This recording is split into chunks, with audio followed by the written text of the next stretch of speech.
자, 오늘은 이 결혼 이주 여성의 문제를 한번 생각해 보도록 하겠습니다.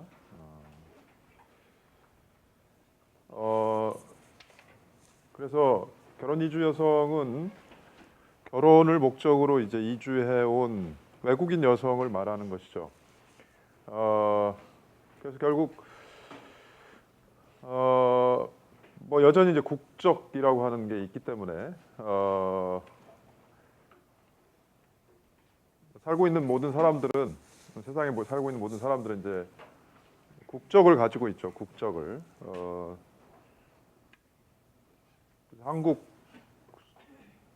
사람이 되려면 이제 한국 국적을 가져야 되고 또 이제 외국 국적을 가지거나 경우에 따라서 이제 국적이 없는 무국적자도 이제 있을 수 있고 뭐 경우에 따라서는 여러 개의 국적을 가지고 있는 이제 그 복수 국적자도 있을 수가 있는데 뭐 어쨌든 이제 그 결혼이라고 하는 것은 국적이 같은 사람들끼리 하는 결혼이 이제 대부분이겠지만은 국적이 다른 사람들 사이에 이루어지는 이제 결혼이라고 하는 게 있고 그게 결국 이제 우리가 이제 흔히 이제 뭐 국제 결혼이라고 하는데 뭐 그 우리가 뭐 흔히 하는 말로 사랑에는 국경이 없다라고 하니까 뭐 사랑하면 뭐 결혼할 수 있고 결혼하는 거니까 뭐 국적이 같은 사람들끼리만 사랑할 수 있는 건 아니니까 국적이 다른 사람들끼리 이제 사랑을 해서 뭐 결혼할 수가 있겠죠. 뭐 그렇기 때문에 특별히 뭐 국제 결혼을 우리가 금지해야 될 이유는 이제 없어요, 그죠?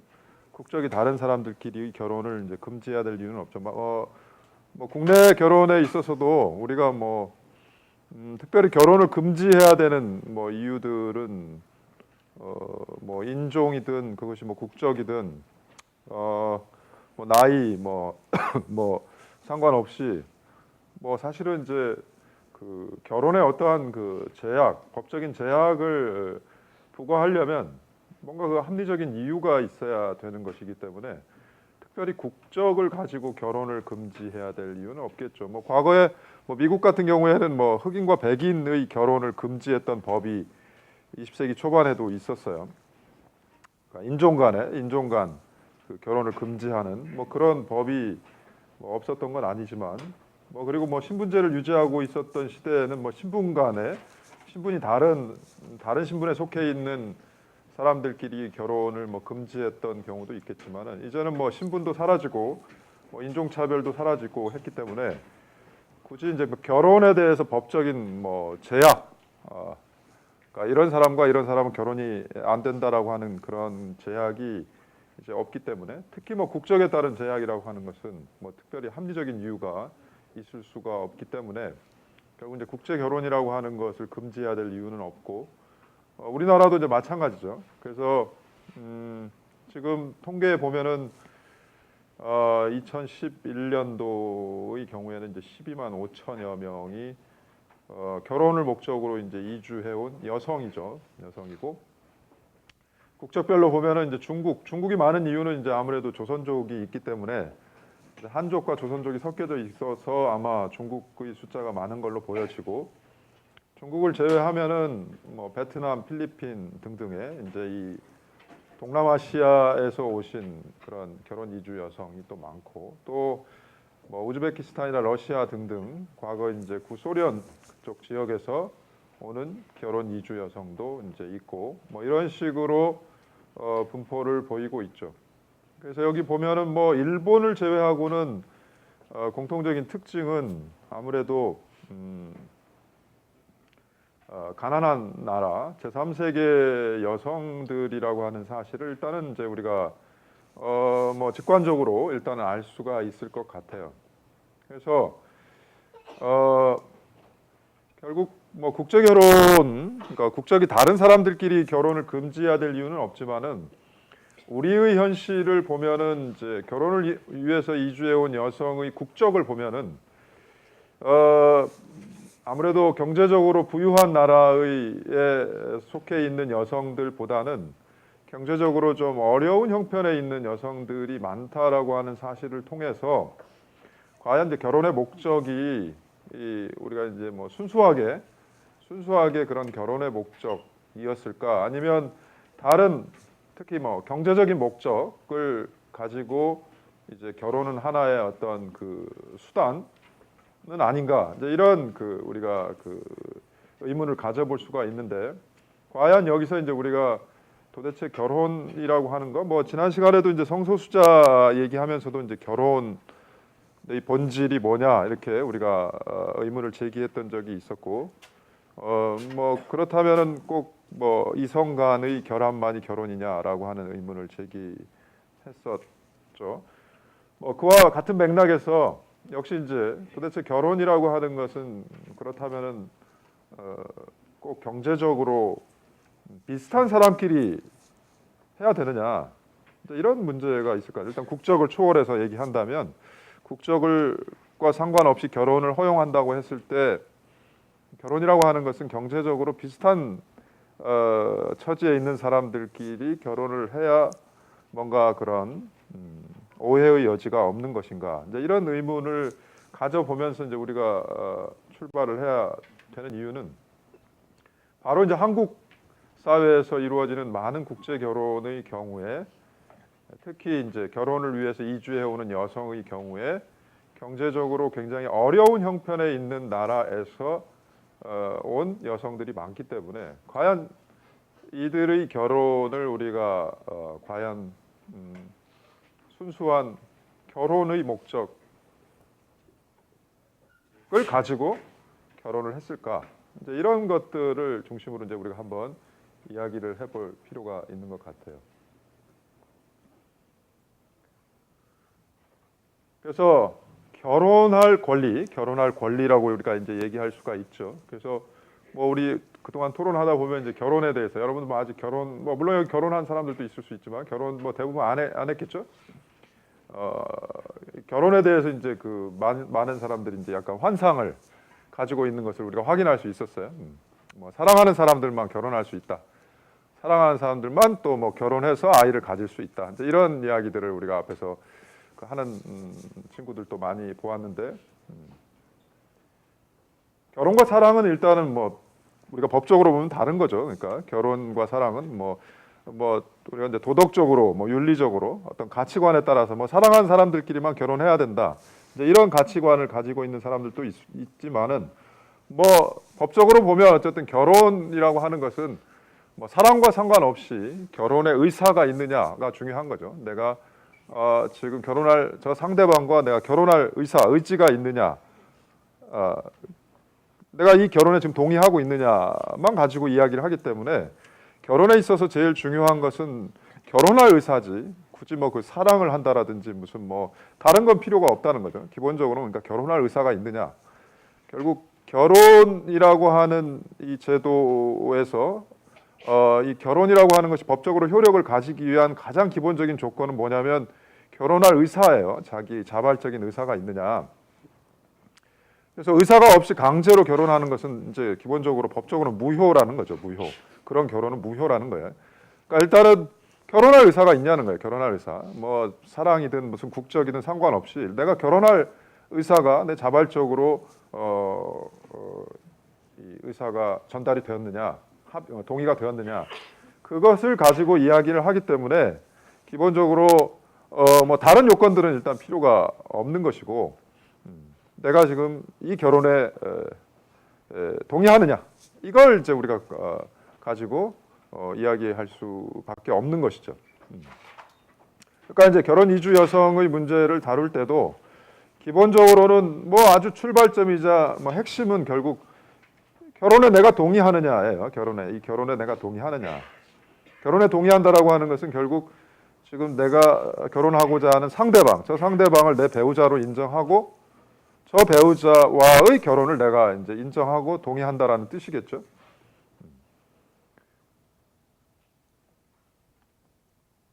그러니까 기본적으로 동의만 있으면 일단 되는 것인데, 우리가 아무리 동의가 있다고 하더라도 뭐 보편적으로 금지되는 그 결혼의 유형이 한 4가지 정도가 있다라고 얘기할 수 있죠. 하나는 일단 나이가 대체적으로 나라마다 약간의 차이는 있지만 이 적어도 일정한 연령에 도달한 사람들만 이제 결혼할 수 있다라고 하는 제한이 있죠. 뭐 아무래도 이제 뭐 정신적으로 신체적으로 미성숙한 사람들이 결혼을 하게 되면 뭐 여러 가지 문제가 발생을 할 수 있고, 특히 이제 여성의 경우에는 너무 일찍 임신을 하게 되면 그 여성에게 건강상 어떤 위험을 초래할 수 있기 때문에 이런 이제 이유에서 나이 제한이 뭐 일반적으로 있죠. 우리나라 같은 경우는 뭐 이제 18세 이상이 되면 이제 결혼할 수 있다. 뭐 이런 식으로 너무 일찍 결혼하는 것을 이제 금지하는, 연령에 따른 이제 결혼의 금지. 그 다음에 뭐 대부분의 나라에서는 이제 일부 일처제에 따라서 중혼이 금지되죠. 그러니까 동시에 여러 사람과 결혼할 수 없게 만들고, 그게 이제 법적으로 금지할 뿐만 아니라 경우에 따라서는 중혼을 하게 되면 처벌하는 나라도 있죠. 우리나라는 뭐 중혼에 대해서 처벌하지는 않지만은 기본적으로 중혼은 허용되지 않기 때문에 중혼할 수는 없어요. 동시에 여러 사람과 결혼 관계를 유지할 수는 없다라고 하는 것이죠. 물론 이제 뭐 그러니까 여기서 이제 말하는 건 법적 혼인이기 때문에 뭐 법적으로 혼인한 배우자도 있는데, 또 무슨 사실상의 또 이런 그 배우자들을 두고 있는 경우는 뭐 있을 수 있죠. 뭐 현실적으로 있을 수는 있는데, 어쨌든 법적으로는 중혼이 이제 금지되어 있기 때문에 동시에 이제 혼인신고를 두 번 할 수는 없는 것이죠. 또 세 번째는 이 일정한 혈족 간의 결혼은 대부분의 나라에서 이제 금지되죠. 이 근친혼은 금지가 된다는 거예요. 몇 촌 이내의 뭐 혈족 간에는 이 결혼을 금지한다.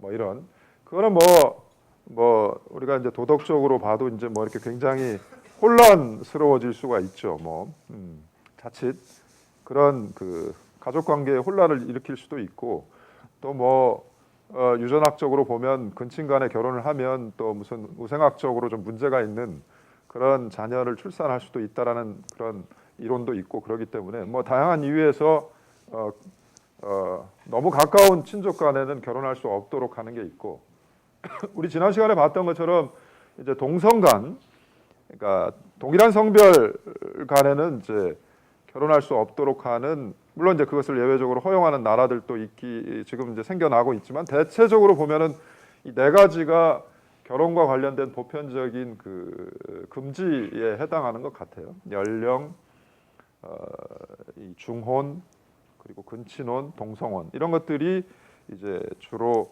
그 결혼을 금지하는 것이고, 어쨌든 간에 이런 것들을 제외하면 본인이 결혼할 의사만 있다라고 한다면 이제 대부분 이런 결혼은 다 허용이 되죠.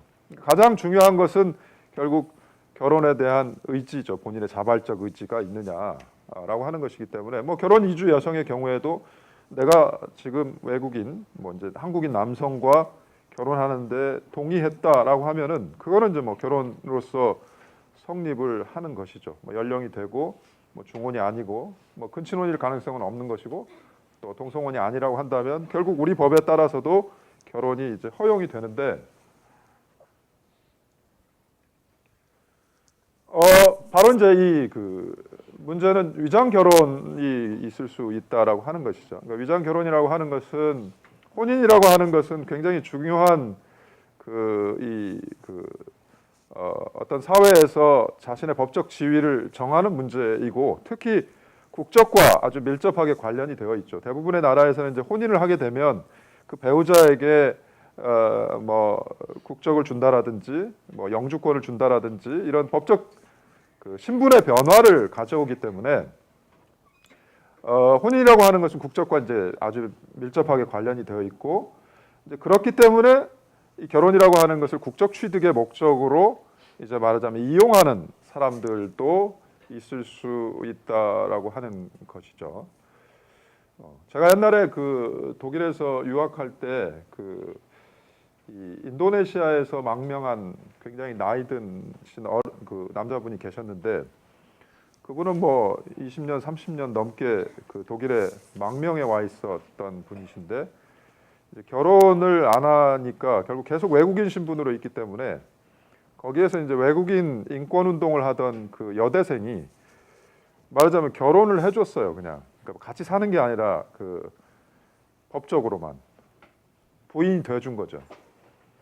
결혼 관계가 맺어진 것이고 그러면 이제 이 사람은 그 법에 따라서 일정 기간이 되면은 그 독일 국적을 취득한 거죠. 그래서 뭐 국적 취득한 뒤에는 이제 뭐 이혼의 과정을 밟았겠지만은 뭐 그런 식도 있었다는 거죠. 그러니까 뭐 그게 뭐 선이든 악이든 간에 결국 이 혼인하게 되면 그 배우자의 국적이 변경될 수 있는 것이 대부분의 법 제도이기 때문에 이 위장 결혼의 문제가 생길 수 있다는 거죠. 그러니까 결국 이제 결혼을 목적으로 일단 결혼을 하고, 그러니까 국적 취득의 목적으로 결혼을 하고 국적을 취득한 다음에 이제 이혼함으로써 결국 원래의 목적을 달성하는 그런 일들이 발생을 하기 때문에 기본적으로 많은 나라에서는 이 결혼과 더불어 결혼에 의해서 국적을 취득하는 경우에는 반드시 그 요구되는 결혼 기간이라고 하는 게 있죠. 그래도 이 정도의 기간은 결혼을 해야 진짜 결혼이라고 볼 수가 있지 않겠느냐. 그러니까 우리나라 같은 경우는 최소 2년이죠. 2년 동안 결혼 관계를 유지하고 있어야 비로소 이제 국적을 취득하게 되고 하는 것이죠. 이런 것처럼 일정 기간을 이제 요구하게 되는 건데 일정 기간을. 물론 뭐 위장 결혼이라고 하는 것은 그건 뭐 법적으로 허용될 수가 없는 것이기 때문에 당연히 뭐 법적으로 뭐 일정 기간을 꼭 살아야 그걸 진짜 결혼이라고 말할 수 있고, 그러니까 다시 말해서 위장 결혼이 아니고 결혼을 목적으로 한 그러니까 국적 취득을 목적으로 한 위장 결혼이 아니고 진짜 결혼이다. 그러니까 우리가 이제 국적을 주겠다라고 하기 위해서는 뭐 당연히 이제 기간이 필요하다라고 볼 수가 있겠는데 중요한 건 결국 이제 어느 정도의 기간을 둘 것이냐가 문제가 되겠죠. 어느 정도의 기간을 둘 것이냐. 근데 우리가 뭐 여러 번 얘기했던 것처럼 우리나라의 경우에도 뭐 결혼한 세 쌍 가운데 한 쌍이 이혼을 하고 뭐 정확한 통계는 나와 있지 않지만 어쨌든 뭐 결혼 그 이혼한 커플들 중에는 뭐 결혼 후 뭐 1년 이내도 있을 수 있고 굉장히 이제 단기간 안에 결혼 후에 단기간 안에 이혼하는 커플도 많이 있을 수가 있는데 과연 그러면 이 국제 결혼한 커플에 대해서만 최소한 2년 이상은 결혼해야 된다라고 하는 의무를 이제 부과하는 것. 물론 반드시 결혼을 강제하는 건 아니지만 국적 취득과 연계되어 있기 때문에 국적을 취득하기 위해서는 적어도 2년은 살아야 된다라고. 그러니까 물론 이제 뭐 이혼하지 않을 부분은 전혀 문제가 되지 않겠지만은 살다 보면 사람이 뭐 마음이 안 맞을 수도 있고 이혼할 수도 있는 것인데 이게 이제 국적 취득과 연계되어서 자칫 원하지 않는데 계속해서 결혼 관계를 유지할 수밖에 없는 상황이 발생을 하기 때문에 특별히 국제 결혼에 대해서만 바로 이제 위장 결혼을 막아야 된다라고 하는 목적은 뭐 우리가 인정할 수 있지만 그 목적을 위해서 요구되는 의무적인 그 결혼 기간이라고 하는 것이 지나치게 길게 되면 이건 결혼을 강제하게 되는 것이죠. 원하지 않는 결혼 관계를 유지해야 되는 이제 이런 것이기 때문에 과연 어느 정도의 기간이 이제 합리적인 그런 기간이 될 것인가 이것이 이제 문제가 될 수가 있는데 2년은 뭐 다소 좀 길지 않나라는 생각도 좀 들어요. 2년은 그죠? 그래서 요거는 좀 우리가 적정한 기간을 좀 설정해야 되는 그런 그 문제가 남는데 어쨌든 위장 결혼 때문에 이제 말하자면 결혼을 위해서 필수적으로 이 결혼 관계를 유지해야 되는 그런 뭐 주로는 이제 그 같은 장소에서 이제 거주를 해야 되고 뭐 그런 문제가 좀 있겠죠. 그런 이제 제약도 좀 따르게 된다라고 하는 것이고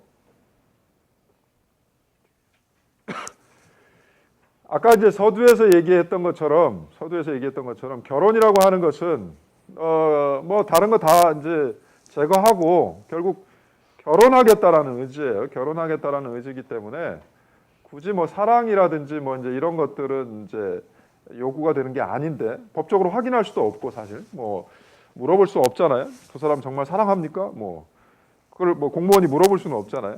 결국 이제 결혼하겠다는 의지를 보여준다고 한다면 그걸 이제 결혼 신고를 하면 이제 혼인 신고를 이제 접수를 해야 되는 것인데 어쨌든 결혼하게 되면 이제 여러 가지 의무가 따르게 됐죠. 이제 동거의 의무라든지 같이 공동 생활을 해야 되고 또 뭐 의무는 아니지만 어쨌든 성적인 관계를 맺게 되고 뭐 자녀를 출산하게 되고 이제 이런 것들이 이제 생기게 되는데 문제는 우리가 지난 시간에 얘기했던 것처럼 성매매에 대해서 우리가 이야기를 했었잖아요.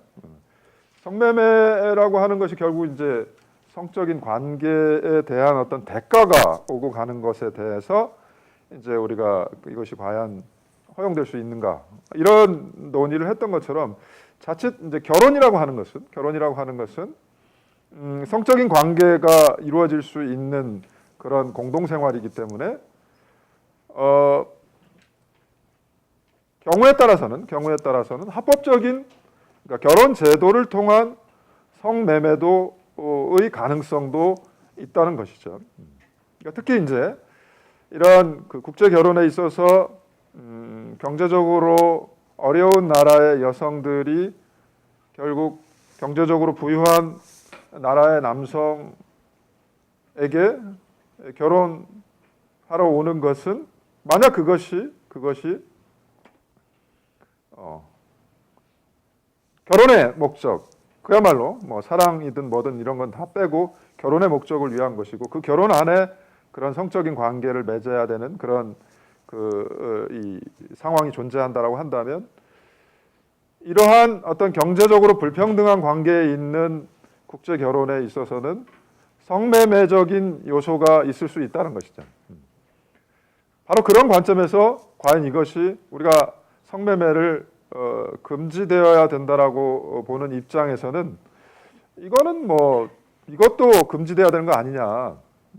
그러니까 다시 말해서 결혼은 기본적으로 결혼해야 될 의지가 중요하지만 그 의지 자체를 결정한 것이 경제적인 여건이라면 과연 그러한 자발적 결정을 우리가 자발적인 결정이라고 볼 수가 있겠느냐.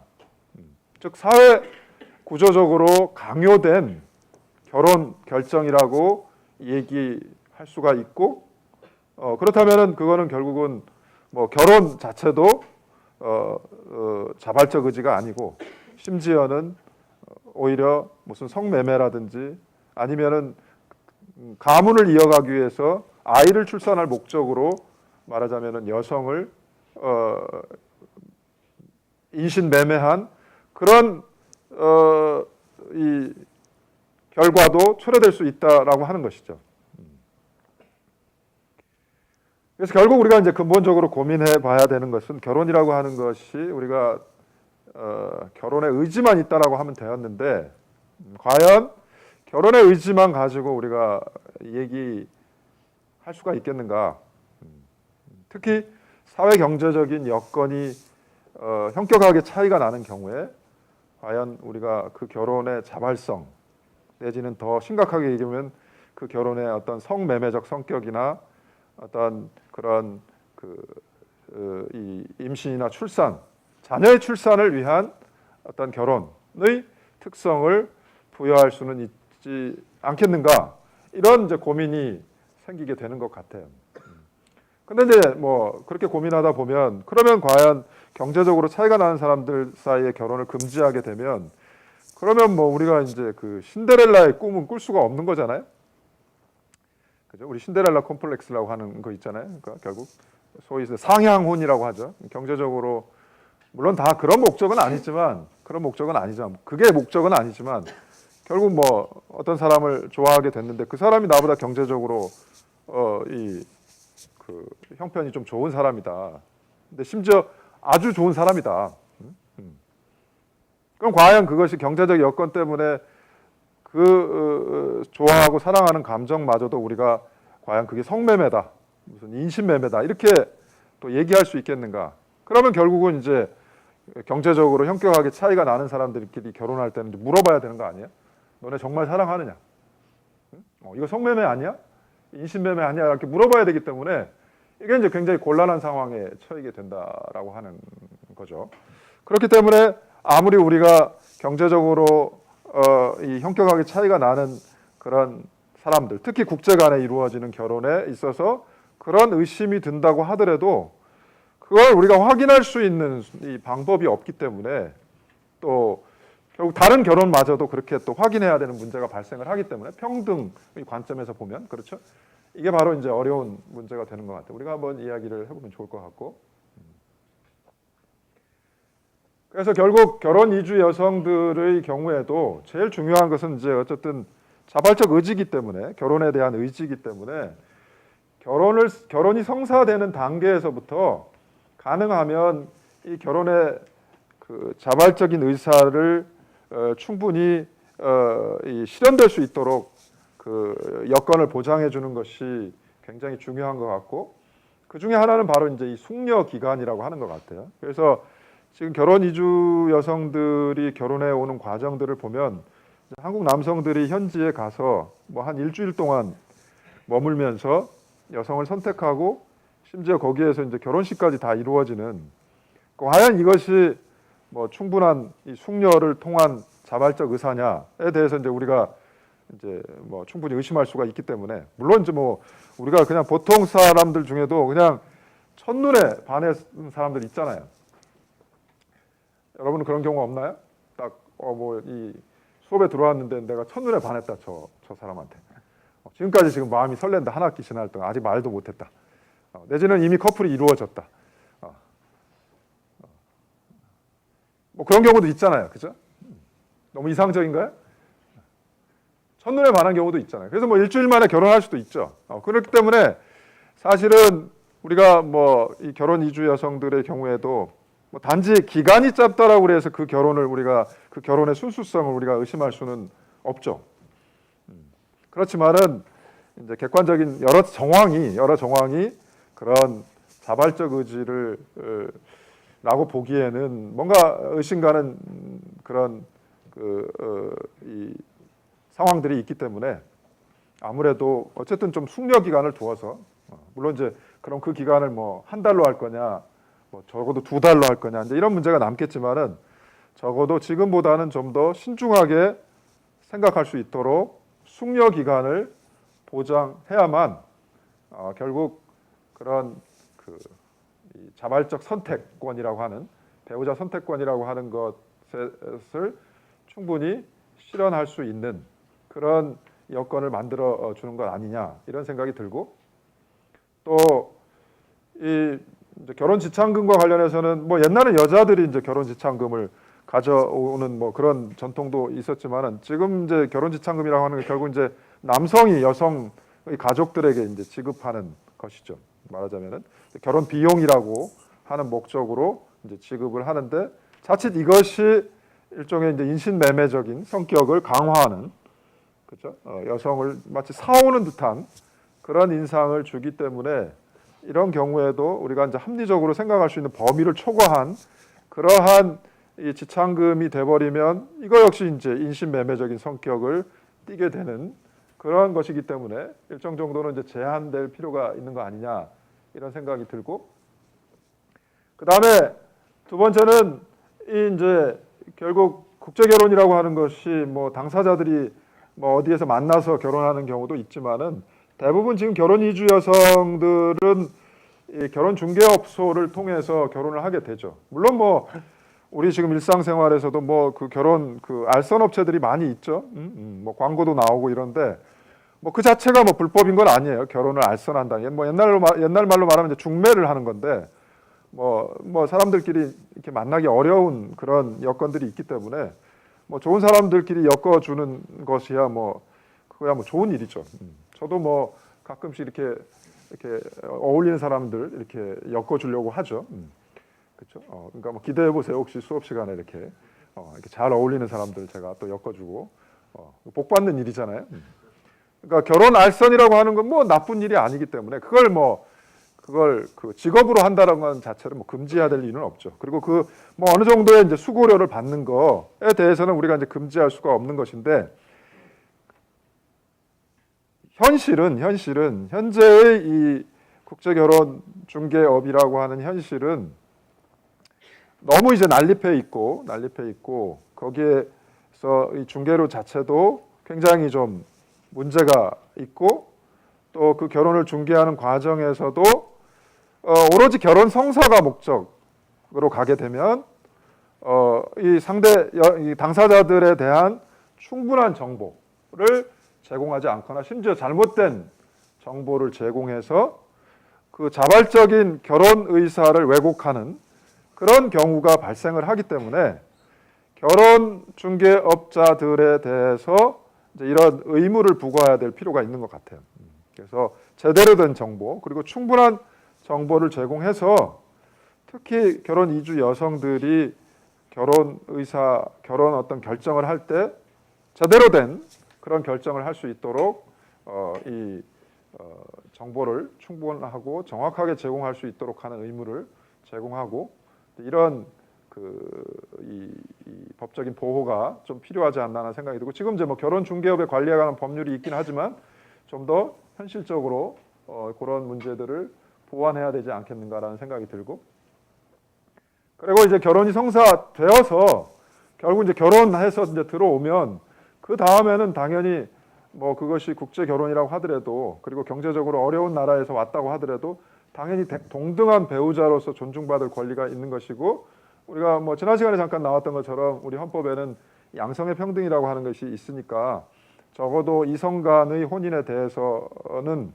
그것이 뭐 동성 간의 혼인을 금지하느냐 그건 이제 논외로 치더라도 어쨌든 이 결혼 당사자들 사이의 존엄과 평등이 이루어질 수 있도록 하는 그러한 결혼 생활이 이루어져야 되기 때문에 뭐 폭언이나 이제 구타 이런 것들 뭐 다 뭐 이미 이제 형법에서 처벌받는 것이기 때문에 이제 당연히 이런 건 뭐 처벌 받아야 되고 성적인 관계에 있어서도 결혼이라고 하는 것이 성적인 어떤 의무를 부과하는 건 아니기 때문에 그건 자발적인 의사에 따르는 것이죠. 자발적인 의사에 따르는 거. 뭐 이혼 사유는 될 수 있겠죠. 나중에 서로 성적인 관계를 맺을 수 없는 상태에 이르게 되면 그건 이혼 사유가 되겠지만은 그것을 강제할 수 있는 어떤 그런 그 권리가 생기는 거라고 볼 수는 없기 때문에 원하지 않는데 성적인 관계를 강요할 수 있는 그런 건 있지 않기 때문에 이런 강요된 성관계를 강요하게 되면 그거 역시 이제 뭐 처벌할 수가 있어야 되죠. 그리고 가장 이제 그 어려움을 겪고 있는 부분은 바로 이제 아까 얘기했던 것처럼 위장 결혼을 막기 위해서 일정 기간은 결혼 생활을 유지하도록 요구하고 있기 때문에 외국인 신분을 뭐 최소한 2년은 유지할 수밖에 없으니까 그 외국인 신분을 이용해서 이제 말하자면 학대를 한다라든지 착취를 한다라든지 이런 것들도 이제 근본적으로 금지가 돼야 되고 그렇기 때문에 아까 얘기했던 것처럼 그 2년이라는 기간이 자칫 굉장히 길 수가 있다는 거죠. 모든 학대와 그런 차별과 착취를 견뎌내야 되는 기간이 결국 늘어난다는 의미이기 때문에 그 기간이 이제 합리적으로 조정될 필요가 있다는 이유도 거기에 있는 것이죠. 그리고 이제 결국 결혼해서 자녀를 양육하는 단계에서도 결혼 이주 여성들이 가지고 있는 그런 경제적인 특히 이제 문화적인 그런 다양성이라고 하는 측면에서는 그 문화적 우리가 이 통합이라고 하는 것보다는 배려라고 하는 차원이 중요한 것 같아요. 통합이라고 하는 것은 그쪽 문화를 버리고 우리 문화로 들어오라는 것이기 때문에 그건 굉장히 이제 가혹하죠. 그러니까 그들의 문화를 유지하면서도 이제 우리 문화를 알아갈 수 있도록 배려하는 것이 이제 더 중요한 것이지 완전히 그들의 문화와 언어를 버리고 우리의 언어와 문화를 갖도록 강요하는 것은 이건 또 다른 또 문제가 되니까 어쨌든 그런 그 여건 속에서 이제 자녀를 양육할 수 있도록 다양하게 이제 지원해야 될 필요가 있고 무슨 다문화 가족 지원법이라든지 국민기초생활보장법이라든지 긴급복지지원법이라든지 이런 법률들이 있는데 아직은 뭐 그렇게 충분한 단계에 와 있지는 않다 이런 생각이 들고 그리고 아까도 얘기했던 것처럼 기본적으로 결혼하게 되면 이제 언젠가는 이제 국적을 취득하게 되는데 그건 이제 기본적으로 2년이라는 기간을 결혼 생활을 유지해야만 이제 이 국적을 취득할 수가 있게 되는 것이죠. 그래서 이 부분이 바로 이제 이 한국 남성들이 결혼 이주 여성을 이제 학대하고 뭔가 그 이 부당한 대우를 하게 되는 그런 이제 조건 중에 하나이기 때문에 결국은 이제 이혼하고 싶어도 이혼을 하지 못하고 이제 결혼 생활을 견뎌야 되는 이유는 바로 이제 국적 취득이 안 되고, 그러면 결국 이제 본국으로 돌아가야 되기 때문에, 외국인 신분이 되기 때문에, 바로 그런 문제들 때문에 결국 이 그 결혼 생활을 유지해야 되는 문제가 있기 때문에 한국 사람과 한국 남성과 결혼한 결혼 이주 여성의 국적 취득과 관련해서는 뭔가 좀 그 배려가 있어야 되지 않겠는가, 이런 생각도 좀 들고, 그 다음에 이제 귀화, 결국 아까 이제 맞물려져 있는 문제지만은 결국 이혼을 하게 되면 불법 체류자가 되기 때문에, 왜냐하면 이제 신원 보증을 그동안 남편이 해주었는데 이혼을 하게 되면 신원을 보증해줄 이 사람이 없으니까 결국 이제 불법 체류자가 되는 것이죠. 불법 체류자가 되기 때문에 지금 보면은 알 수 있는 것처럼 이제 매년 또 이렇게 결혼 이주 여성들이 이제 이혼하고 이제 불법 체류자가 되는 경우도 많이 발생을 하고 있기 때문에, 바로 이 결혼을 위해서 이주해온 여성들의 경우에 불가피하게 이제 이혼을 한 경우에, 물론 이제 2년이 지났으면 한국 국적을 취득하게 되겠지만, 이제 2년 이내에 살다 보니까 뭐 잘 안 맞아서 이혼을 하는 경우에는 조금 그런 국적 취득을 할 수 있는 그 귀화의 요건을, 그러니까 혼인으로 인한 국적 취득도 있지만은 결국 이제 외국인이 국적을 취득하는 건 대부분 이제 귀화라고 하는 절차를 통해서이기 때문에 결국 결혼 이주 여성이 불가피하게 이혼을 했을 경우에는 가능하면 이 귀화의 요건을 좀 더 완화해 주는 것도 한 방안이 될 것이다라고 하는 것이죠. 그래서 결론적으로 얘기해 보자면 단순히 인권이 침해되고 차별받는 그 현실로부터 벗어나게 해주는 차원을 넘어서, 뭐 어찌됐든 인종이 다르고 국적이 다르지만 우리 공동체의 구성원으로 편입이 된 이상은 적극적으로 그 존재를 인정하고 하나의 구성원으로서 이 사회에 적극적으로 역할할 수 있도록 우리가 배려해 주는 것이 좋은 방향이 아닐까라는 생각이 들죠. 우리가 뭐 거꾸로 생각해 보면 우리가 역시 뭐 다른 나라 사람과 결혼할 수 있는데 거기에 가서 단지 내가 한국 사람이고 아시아 사람이라는 이유로 인종적으로 뭐 국적에 따라서 차별받고 어떤 인권 침해를 받는다라고 한다면 그건 매우 가혹한 것이잖아요. 나는 단지 결혼하기 위해서 온 것인데, 그렇게 우리가 다른 나라로 결혼해 갔다라고 상정을 해보면, 그렇죠? 상대적으로 보면 우리나라도 뭐 우리보다 잘 사는 나라가 있기 때문에 우리가 잘 사는 나라 사람과 결혼을 해서 갔다라고 생각해 보면, 특히 여성들이, 한국 여성들이 잘 사는 나라의 남성과 결혼해서 갔을 때 만약 그런 이유로 차별받고 학대받는다라고 한다면 우리가 어떤 감정을 느낄 수 있는지를 생각해 보면 문제가 굉장히 쉬워지는 것 같아요.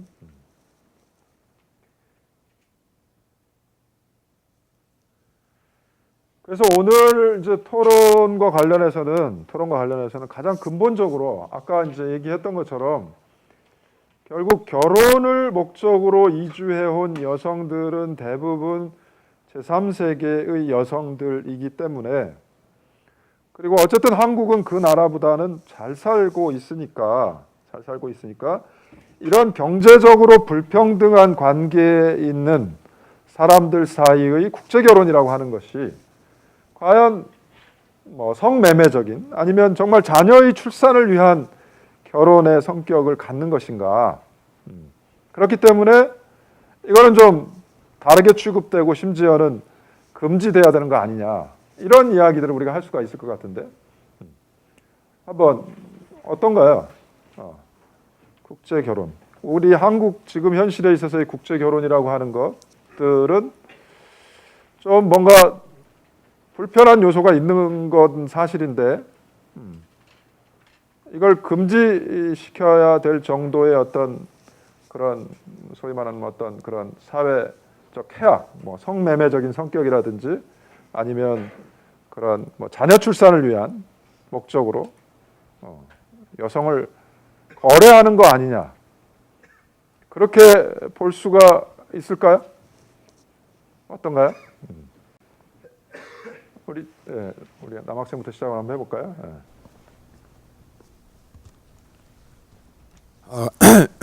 경제학과 이길정입니다. 저는 그런 제3세계 여성과의 결혼만에 대해서만 그런 문제를 제기하는 게 사실 말이 안 된다고 생각하는 게, 모든 결혼 자체가 약간 그러한 성격을 가지고 있는 것은 분명한데 제3세계 여성과의 결혼에 한해서만 그러한 단점들을 지적하는 것은 약간 말이 안 된다고 생각합니다. 모든 결혼에 그런 성격이 있다라고 했는데 그런 성격이 뭐죠? 그러니까 말 그대로 뭐 성매매적 성격이라거나 아니면은 경제적인, 혹은 아이를 갖기 위한 목적을 위해서 결혼을 한다, 이런 것은 다른 결혼에도 어느 정도씩 포함되어 있다고 생각을 하는데, 그것을 단지 이런 결혼에 한해서만 주장하는 것은 모순이라고 생각합니다. 모든 결혼에, 오히려 모든 결혼에 그런 요소가 다 있다. 그 부분 좀 한번 연결시켜서 한번 생각해 보죠. 그럼 모든 결혼에 그런 요소가 있다. 그렇습니까? 저 친구의 말이 맞습니까? 모든 결혼에는 그런 요소가 있습니까? 그런 요소? 심지어 성매매적인 자녀 출산을 위한 그런 목적이 다 있는 건가요? 아니면 좀 뭔가 다른가요? 보통의 결혼은. 저쪽으로 한번 가볼까요? 여러분 뭐 결혼에 대한 생각이 많이 있잖아요. 이렇게 결혼에 대한 환상, 우리 앞에서도 얘기했던 것처럼 사랑하는 사람이 결혼해서 아이를 낳고 해야 되는 거 아니냐, 이런 이야기들 많이 했던 것 같은데. 생명공학부 나상현입니다. 저는 그 한국 남성과 제3세계 여성의 결혼에 대해서 성매매적 성격이 좀 강하게 있다고 생각을 하는데, 그 이유는 보통 한국 남성들은 한국 여성들과 결혼을 많이 하고, 그리고 그렇게 저렇게 제3세계 여성과 결혼하는 경우는 대부분이 이제 뭐 한국 여성과 이렇게 만나서 결혼하기에는 좀 능력이 부족하거나 경제적으로 능력이 부족하거나 뭔가 어떤 문제가 있을 경우에 이제 제3세계 여성을 좀 알아보고 그러는 경우가 많은 것 같습니다. 그래서 보통 그런 경우는 이제 자기가 경제적 능력이 이렇게 거의 별로 없음에도 불구하고 그 결혼을 하고자 하는 것은 어떻게 보면 약간 좀 뭐 결혼을 해서 좋은 가정을 꾸리고 싶다는 그런 생각이 조금은 있을 수는 있지만, 그것보다는 어느 정도 약간 좀 성매매적 성격을 가지고 이렇게 제3세계 여성을 알아보고 그러는 게 많지 않나, 그렇게 생각을 합니다. 금지시켜야 되나요? 다? 성매매면 금지시켜야 되는 거 아니에요? 현행 지금 우리 태도에 비춰보면. 그래서 그것을 완전히 금지시키기보다는 이제 한국 그 제3세계 여성과 결혼을 하고자 하는 한국 남성의 어떤 뭐 경제적 능력이라든가 좀 어느 정도 결혼을 해서 그 가정을 이끌 수 있는 능력이 있다고 이제 판단을 어떤 뭐 기관에서라든가 이렇게 하는 식으로 해서. 경제적인 능력이 없으면 그럼 결혼도 하지 못하나요? 그런 얘기인가요? 그거는 이제 본인도 경제적인 능력이 없을 수 있는데. 예, 그렇습니다. 근데 아무래도 제3세계 여성까지 알아볼 정도면 그런 선에서는 약간 논리가 점점 공색해지고 있는데 누가 좀 도와주시죠? 네, 옆으로 가볼까요? 예, 기계공학부 김동균입니다.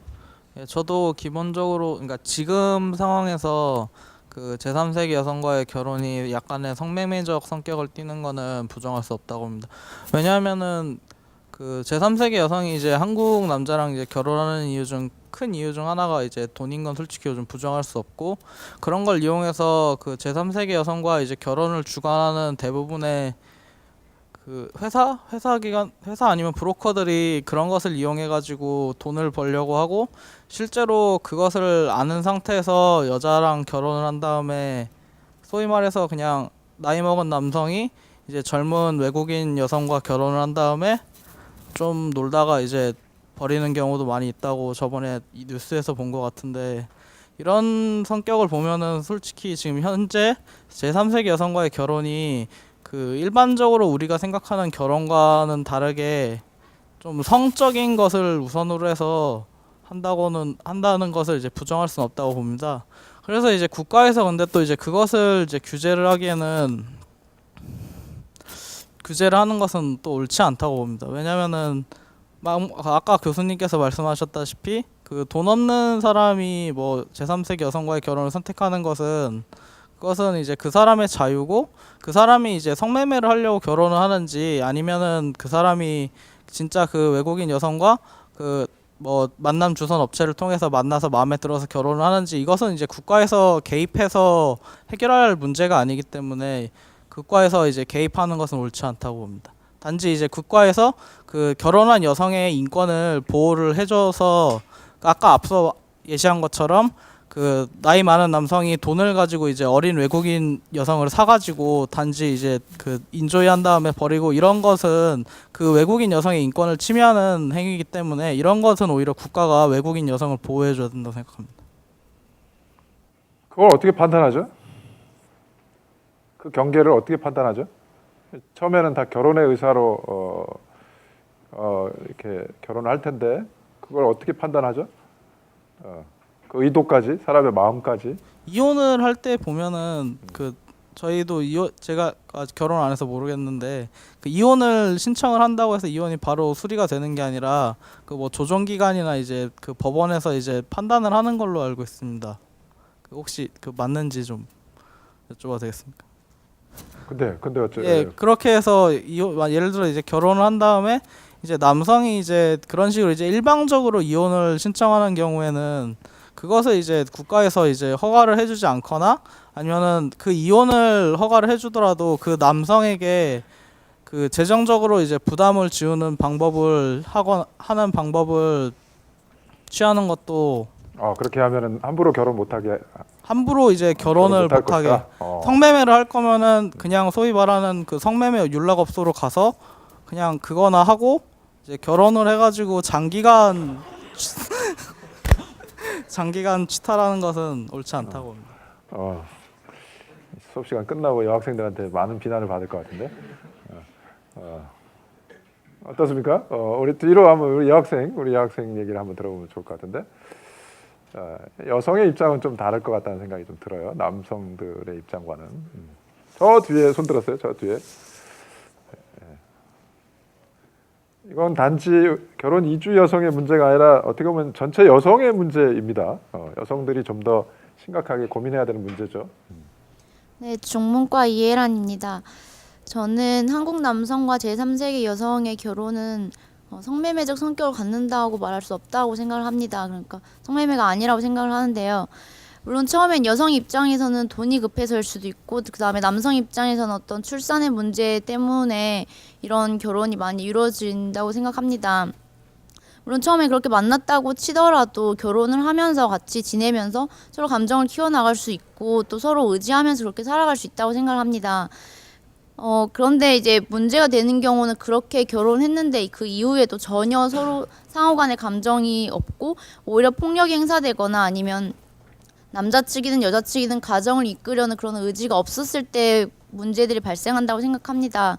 그렇기 때문에 본질적으로 저 결혼은 인정해 줄 수 있고 성매매가 아니되 이후에 잘못된 결혼 이후에 그렇게 그 잘못된 문제들이 발생했을 때가 문제라고 생각을 하고, 최근 오늘날 우리 한국 사회에서 저것이 더 큰 문제가 되는 건 결혼 그 자체는 문제가 없지만 결혼까지 하는 그 과정에서 아까 여러분들 말씀해 주신 것처럼 여러 부패의 문제가 있다고 생각을 합니다.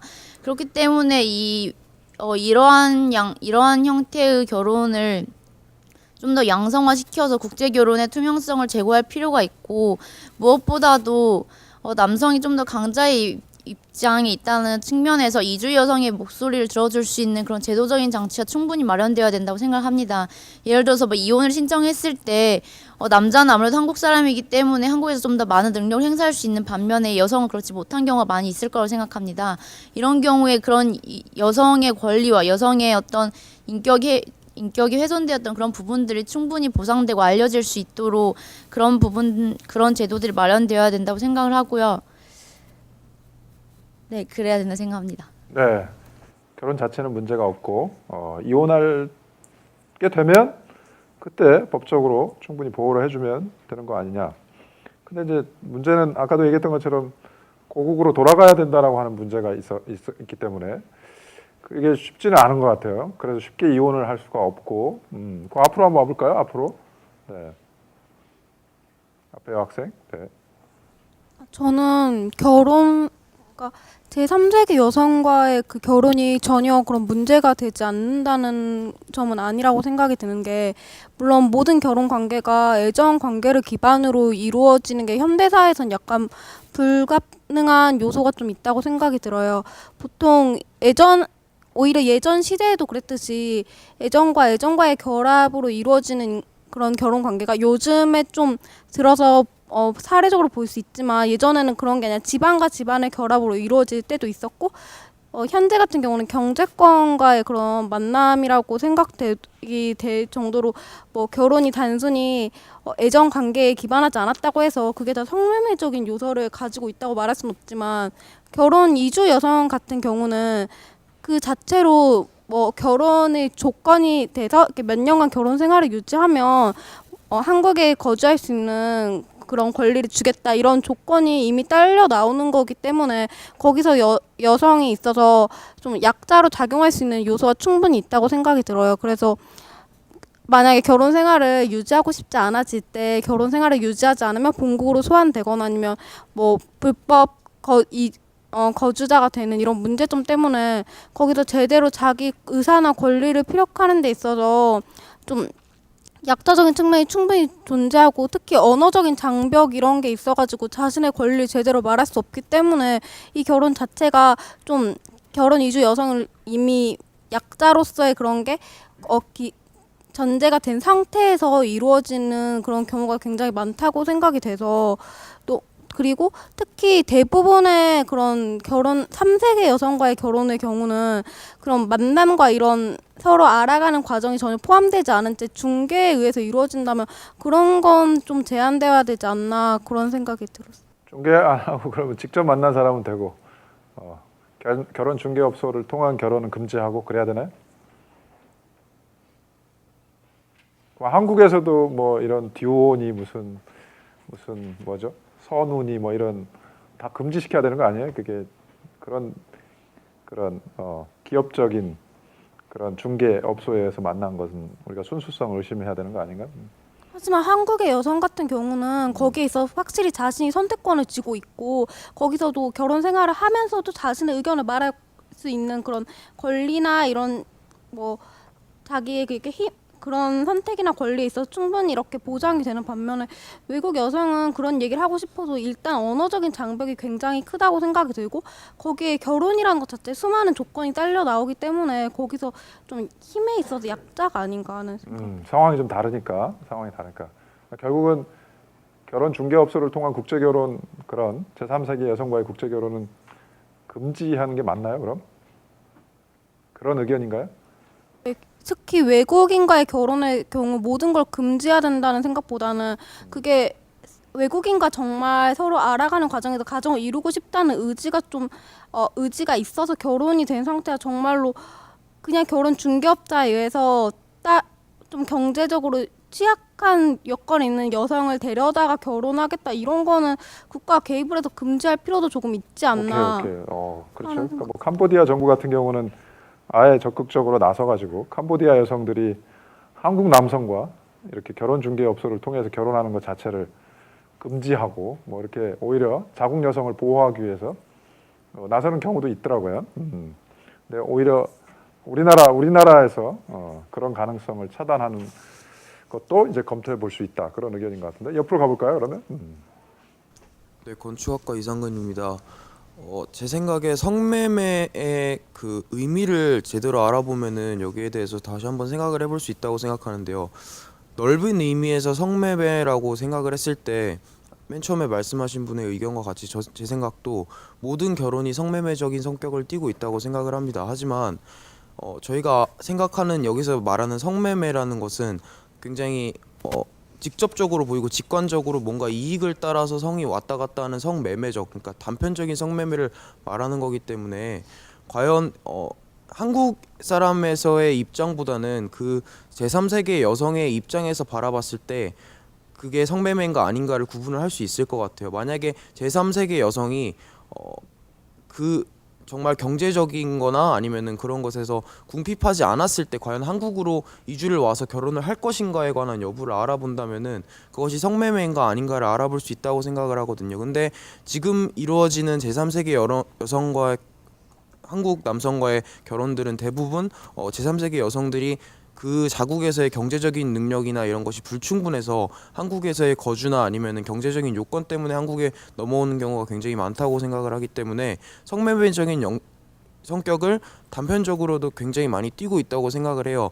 그렇기 때문에 제 생각에는 그것을 극복할 수 있는 방법은 국가에서 이런 정말 아까 말씀하셨던 분의 의견과 같이 알아가는 과정과 그 사람에 대해서 정말 결혼을 하는 상대방이 배우자가 좋아서 그 사람이 괜찮다. 그래서 조건이 아니라 조건을 보고 만나는 것이 아니라 그 사람을 보고 만나는 것이 이루어지게 하기 위해서는 성매매가 아니라 그 결혼을 주선해주는 업체에서 그 방법이나 이런 것이 완전히 법적으로 고쳐져야 된다고 생각을 하거든요. 모든 결혼에서 그러면 다 확인해야 될 거 아니야. 너 조건 보고 결혼하냐, 정말 애정이 있어서 결혼하냐. 모든 결혼 다 확인해야 되는 거 아닐까? 국가가 그러면. 그러니까 제가 말씀드리는 것은 아까 교수님께서 말씀하셨던 듀오나 이런 업체들은 그 사람의 개인 프로필을 내다 놓고 그 사람과 결혼을 할 것인가 안 할 것인가, 만나볼 것인가 말 것인가를 주선을 해주지만 여기에서는 24살, 뭐 20살 몇 살인데 어디 거주 이러면서 데려오는 거잖아요. 그래서 그런 것은 정말 그 여성이라는 것을 보고 결혼을 하는가, 나이만 보고 결혼을 하는가, 그거랑 그 사람의 그래도 개인적인 정보가 어느 정도 드러났을 때 그 사람을 보고 결혼하는 거에 차이가 있다고 생각을 하기 때문에 다른 문제라고 생각을 합니다. 오케이. 이쪽으로 와볼까요? 저 앞에 앞으로 왔다가 이렇게 와볼까요? 저쪽으로. 네. 저쪽. 네. 앞에 여학생부터 이렇게 와볼까요? 네.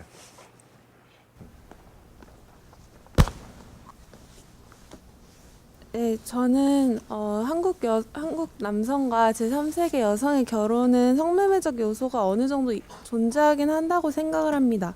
그런데 굳이 비유하자면은 지난 시간에 배웠던 자발적 성매매에 비유할 수 있다고 생각을 합니다. 이 한국 남성과 제3세계 여성의 결혼은 기본적으로 자유의지가 어느 정도 깔려있기 때문에 이것을 강제적인 성매매라고 분류할 수는 없을 것 같고요. 나아가 이들의 결혼은 그러니까 결혼의 목적이 흔히 생각하는 뭐 사랑의 결실이 아니라 경제적 안정이나 대를 잇기 위한 다른 목적을 더 우선으로 하는 결혼의 일종이라고 생각할 수 있고 따라서 이를 금지할 수 있는 방법은 없다고 생각을 합니다. 나아가서 모든 결혼에 성매매적 성격이 존재하긴 한다고 생각을 합니다.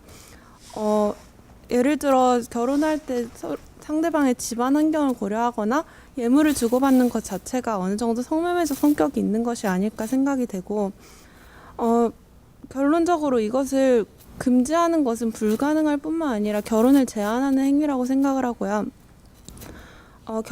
경제적 안정성 역시 결혼할 때 고려해야 할 중요한 일부분이 아닐까 생각을 합니다.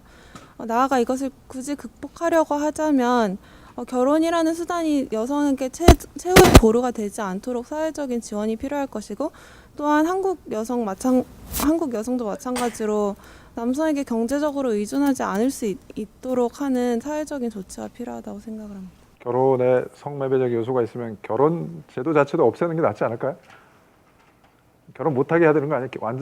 완전한 경제적 평등이 남녀 간에 이루어질 때까지는 좀 결혼 자체를 보류시키면 어떨까요? 이제 앞으로 한 20년 동안 결혼 못하게 하는 법을 만들어서 성매매적 요소. 성매매는 기본적으로 허용될 수 있다는 입장인가요? 자발적인 성매매는? 그런 입장에서 본다면, 근데 자발적 성매매도 반대하는 입장에서는 조금 다른 의견이 나올 수 있을 것 같은데, 앞쪽으로 와볼까요? 그 앞에로 한번 들려서 이쪽으로 와볼까요? 사학과의 강종섭이라고 합니다. 한국 남성과 제3세기의 여성과의 결혼은 약간 성매매적 요소가 없지 않아 있다고 생각합니다. 앞서 말씀하신 분의 말씀처럼 자발적 성매매적 요소가 없지 않아 있다고 생각을 하거든요. 그런데 저는 이 성매매적 요소를 갖느냐 안 갖느냐의 문제가 아니라 전 결혼 자체에 문제가 있다고 생각을 해요. 왜냐하면 제가 듣기로는 제3세기 여성과 한국 남성을 중개하는 그 중개업자들은 보통 그 사람들을 만나서 서로 한국 남성과 제3세기 여성 간의 언어가 잘 통하지 않잖아요. 그래서 그 자리에 앉아서 중개를 하는데 남성한테 당신 직업이 뭐예요? 라고 물어봤을 때 저는 어떤 농장에서 일을 하고 있어요 라고 말을 해도 통역을 할 때는 이 사람 어떤 기업의 부장으로 지금 되게 안정적으로 일하고 있대 라고 말을 하고, 그리고 그 여성에게 그렇다면 결혼할 의사가 있냐고 생각을 했을 때 아직 조금 더 보류해 봐야 하지 않을까라고 또 남성에게 말할 때는 이 사람 뭐든지 무조건 좋대라고 말한다고 들었어요. 그렇게 어떻게 이렇게 잘 알아요? 제가 얼마 전에 어떤 프로그램이 있었어요? 어떤 프로그램이? 그러니까 다 그런 건 아니겠지만 어쨌든 뭐 그런 경우도 있나 보네요. 그런 식의 중개업자들이 있다고 들었는데, 네. 그리고 그런 식으로 결혼을 성사했다고 했을 때 그 이후에 결혼 생활을 하는 데 있어서 열의 넷이 깨진다고 하거든요. 이혼을 한다고 하고, 그리고 남아있는 그 60%의 가정도 그렇게 안정적인 가정은 아닐 수 있다고 생각을 해요. 왜냐하면 그런 기사들이 자꾸 뉴스에서 나오기 때문에. 그렇기 때문에 제가 생각하기에는 남성과 여성 간의 문제를 해결하는 것보다도 우선 그 중개업자들에 대한 규제가 조금 더 강화돼야 하는 것이 아닌가 하는 생각이 있습니다. 중개업자만 그럼 개선이 되면 괜찮을까요? 그러면 괜찮을 것 같아요. 앞으로 와볼까요? 앞으로? 네, 앞으로. 네, 이 앞에. 네. 남학생, 여학생 이렇게 와볼까요? 네. 저 철학과 엄준섭입니다. 근데 저는 기본적으로 그 두 번째 명제 있잖아요. 모든 결혼에 성매매적 성격이 존재한다라는 거에 찬성이라면 그렇지만 아무튼 그렇다고 있다고 생각을 하거든요. 결혼 제도는 어떻게 생각해요? 저는 불가피해요? 성매매적 요소가 있지만. 그러니까 제 얘기는 어떤 성매매 성격이라는 게 일종의 조건을 보고선 결혼을 하는 거, 그리고 어떤 관계를 맺는 거 이런 거를 얘기를 하는 건데, 아까 말씀하실 때 뭐 어떤 분은 24살이고 뭐 여자다 이런 것만 보고선 가는 거를 보면 이거 어떻게 그럴 수가 있냐 인간으로서 그렇게 생각을 하시는 것 같은데, 사실 뭐 거기서 뭐를 더 추가해서 집안이 어떻고 뭐 여자가 무슨 일을 하고 있고 뭐 취미가 책을 읽는 거고 이런 걸 보는 거는 사실은 본질적으로 다른 건 아니라고 생각을 하고요. 오히려 어떻게 보면 저기 한국 남성이라고 1번에 나와 있는 사람들이 그냥 한국 남성이 아니잖아요. 그러니까 한국 남성 중에서 한국 여자랑 결혼하기 힘든 남성이잖아요.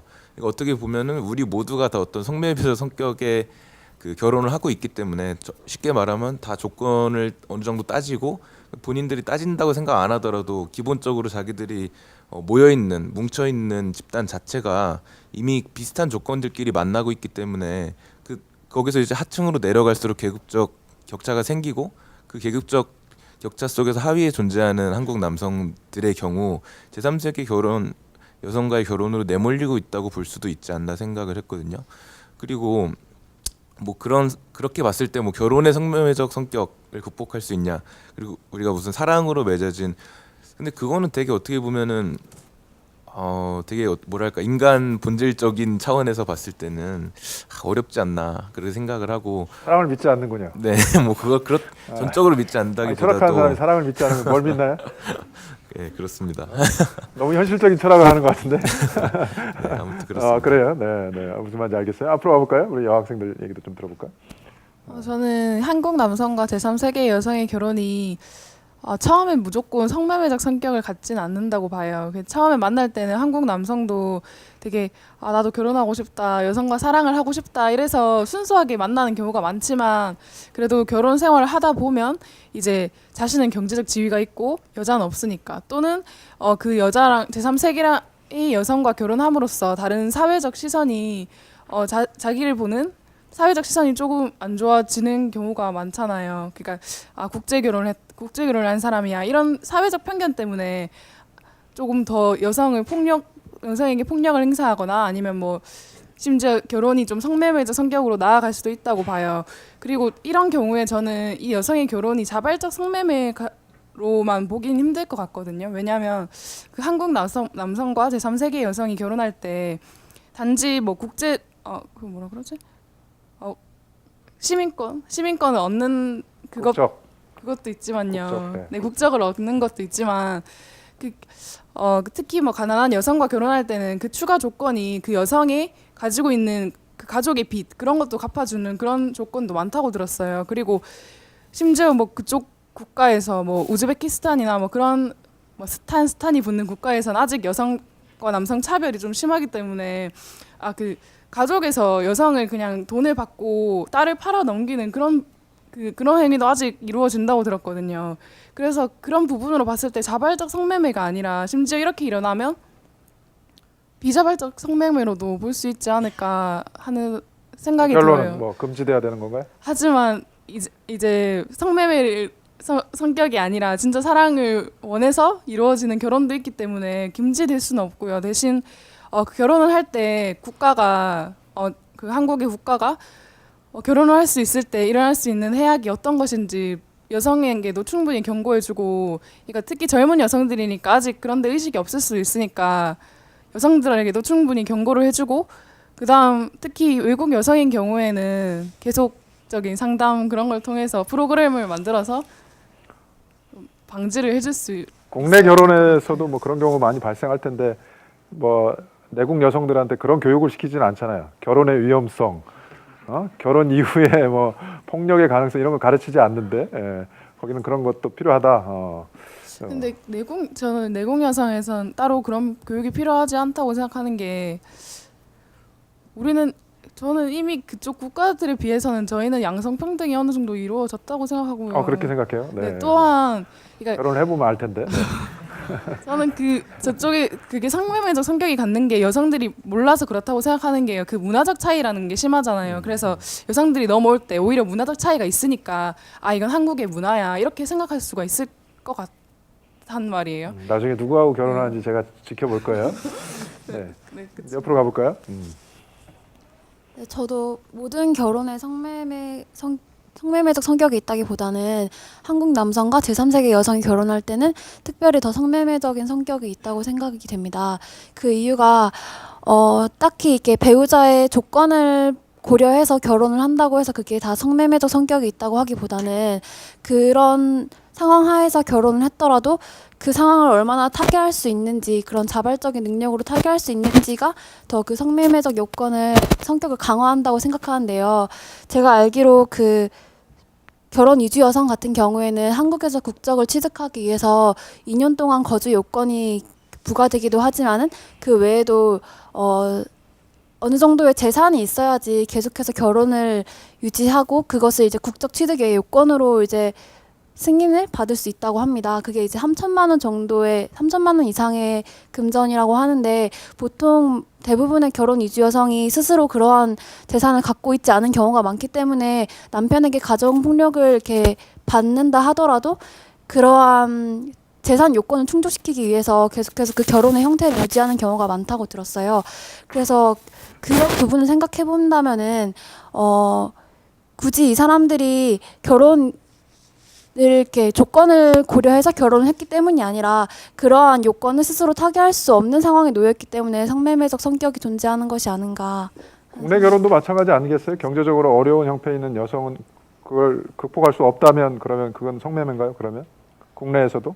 그래도 더 많은 그 현실적인 방안을 모색을 할 수가 있지만 이 사람들 같은 경우에는 결혼이 취소가 되면은 다시 그 고국으로 돌아가야 한다는 그런 현실이 있기 때문에 다르다. 네, 다르다고 생각합니다. 국내 여성과 외국인 여성 경우에는 다르기 때문에 뒤로 가볼까요? 뒤로 이제 아까 저쪽도 손을 들었던 것 같은데 다르다. 그러니까 분명히 성매매적인 요소가 좀 있는 것 같다.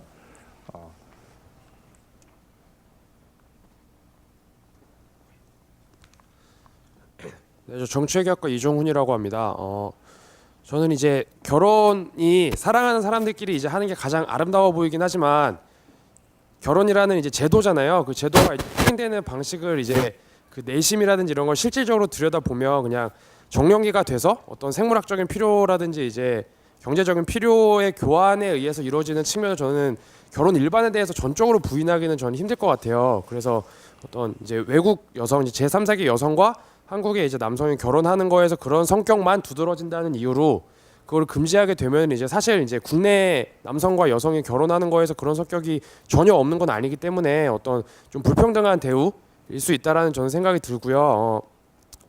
그렇기 때문에 이제 결혼을 전체적으로 이제 금지할 수는 없으니까 그런 현실적인 필요성들이 있어서 결혼을 하는 것 자체를 이제 못하게 하는 것보다 저는 가장 중요한 것이 이제 제3세계 여성이기 때문에 특히 이제 결혼을 한 이후에 감당해야 되는 좀 불리한 점들이라든지 좀 불평등한 점들을 이렇게 제도적으로 뒷받침해 줄 수 있는 방안을 마련해야 된다, 이런 태도가 저는 제일 중요하다라고 생각을 하거든요.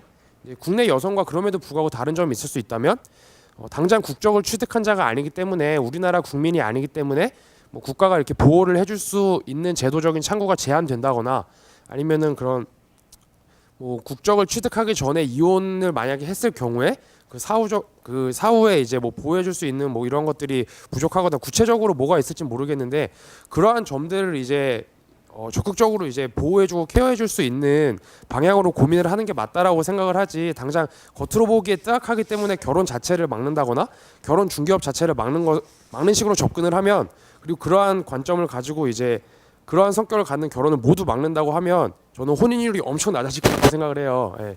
그래서 그런 이제 결혼한 제3세계 여성을 보호하는 방향으로 좀 이렇게 제도를 세팅해 가는 게 저는 옳다라고 생각합니다. 결혼을 허용하되, 네. 이쪽 아까 저쪽에 아까 손 들었던 것 같은데, 네. 저쪽 갔다 이쪽으로 가볼까요? 네. 두 사람만 더 들어봅시다.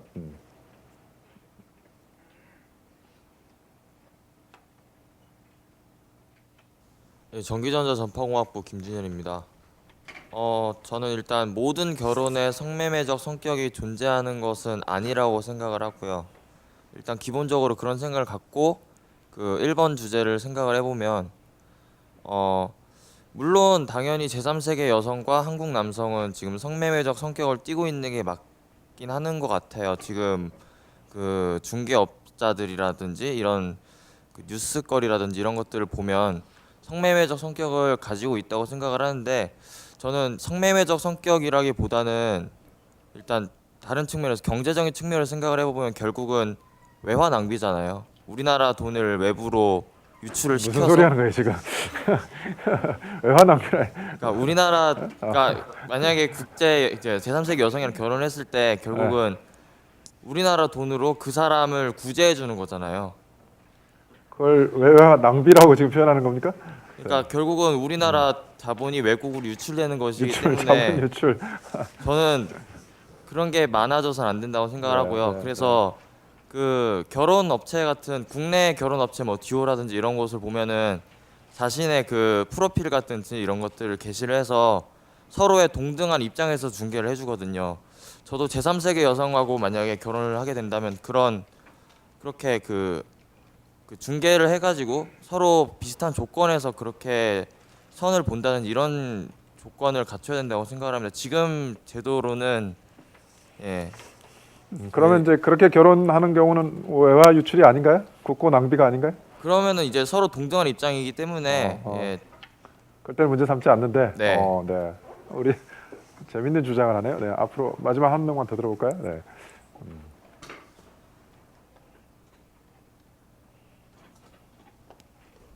행정학과 권태성이라고 합니다.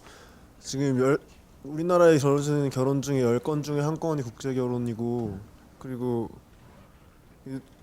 이 농촌 같은 경우에는 이미 한 반의 상당수가 다문화 가정의 아이들로 이루어져 있는 걸 알고 있는데, 그럼 그런 아이들의 어머니는 다 성매매 여성으로 지금 바라봐야 한다는 그런 주장들이 좀 많은 것 같은데, 물론 그 사람들이라고 사랑한 사람하고 결혼하고 싶지 않았을 수도 있지만, 뭐 않았다고 말하기 어렵지만 우리나라에서 그런 국제 결혼을 하는 사람들도 다 그럼 성매매를 해야겠다, 평생 무슨 같이 이렇게 성관계를 가질 수 있는 여자를 만나겠다는 마음으로 그렇게 이주 여성을 찾는 것이 아니라, 현실적인 여건의 어려움이나 무슨 상황, 각자 개인의 상황이 있었기 때문에 결혼을 하기 힘든 상황에서 뭔가 이제 나도 가정을 꾸리고 사랑하는 사람과 함께 아이를 만들고 싶다는 그런 좋은 의도와 그리고 그런 여성들도 한국에 오면서 한국에서 자신의 새로운 인생을 살고 싶어하는 그런 마음으로 다들 오는 게 많을 텐데 그런 사람들을 다 이렇게 그런 긍정적인 동기는 생각하지 않고 그런 오가는 금전만 보면서 성매매라고 그렇게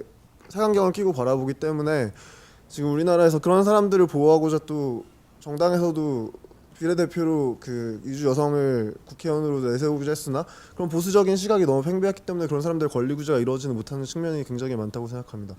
그런 의미에서 되게 그런 오가는 돈이나 그런 안 좋은 측면만 너무 부각해서 볼 것이 아니라 그런 사람들이 왜 그런 일들을 하고 그런 현실을 보고 현실에 왜 그런 국제결혼이 많이 행행하고 있으면서 그런 거를 긍정적인 측면으로 잘 그런 수요와 공급이 있다면 그런 걸 잘 긍정적인 측면으로 어떻게 하면은 권리를 서로 그러니까 누구도 상처받지 않고 이렇게 잘 이루어질 수 있는지에 대한 고민이 필요하지 그렇게 성매매냐 아니냐 이런 식으로 색안경만 끼고 바라볼 일이 아니라고 생각합니다. 네, 거기까지. 어쨌든 그 뭐 반대하는 견해도 있었지만 뭔가 좀 다른 그 외관을 좀 띠고 있기 때문에 단지 뭐 인종이 다르다, 국적이 다르다의 문제가 아니라 우리가 흔히 생각하는 어떤 결혼 과정과는 뭔가 좀 다른 그런 모습을 띠고 있고 또 실제 결혼 생활에 있어서도 뭐 여러 가지 그 어려움들이 발견이 되기 때문에 우리가 이제 근본적으로 결혼이 무엇이냐를 이제 고민해 보는 것이고 과연 그런 결혼이라고 하더라도 그런 성격을 가진 결혼이라고 하더라도 우리가 과연 허용을 할 것인가? 만약 허용한다라고 한다면 어떤 식으로 그런 결혼을 통해서 결혼한 여성들의 권리를 또 보호해 줄 것인가? 그러니까 뭔가 조금 분명히 다른 게 있기 때문에 다른 보호, 법적인 보호가 좀 필요한 것 같고 그렇다고 해서 그러니까 뭐 전혀 문제가 없다 이렇게 보기에는 상당히 좀 문제가 큰 것 같아요, 사실은. 그러니까 일반적으로 이루어지는 결혼 내지는 뭐 국제 결혼과는 좀 다른 모습을 띠고 있기 때문에 분명한 것은 특별한 법적 보호가 필요한 것 같고 그러기 위해서는 이제 다양한 그 결혼 성사 과정이든 결혼 과정이든 또 결혼 이후의 과정이든 뭐 자녀를 양육하는 과정에서 분명히 특별한 보호가 필요한 것은 사실이기 때문에 일단은 기본적으로 좀 다른 것은 다르게 취급해 주는 것이 그게 이제 평등이잖아요. 그러니까 다르다는 것을 인식하고 뭔가 좀 다른 대우를 해주는 것이 필요하지 않은가 뭐 그런 생각이 듭니다. 오늘 여기까지 할까요? 네.